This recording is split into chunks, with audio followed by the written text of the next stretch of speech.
Students, this chapter, Saviour of Mankind, consists of 10 paragraphs. The first paragraph deals with the geographical description of Arabia, where Prophet Muhammad ﷺ was born. He was born in city of Makkah, approximately 50 miles away from Red Sea. बिलाशुबा अरब एक निहायत ही गर्म आबो हवा वाला सराई खित्ता है. The writer described Arabic land in a very beautiful manner using appropriate adjectives.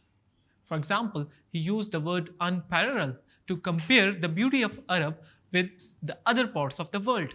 To define the climatic situations, or we can say the weather conditions of Arab, the writer used the word tropical in the second line.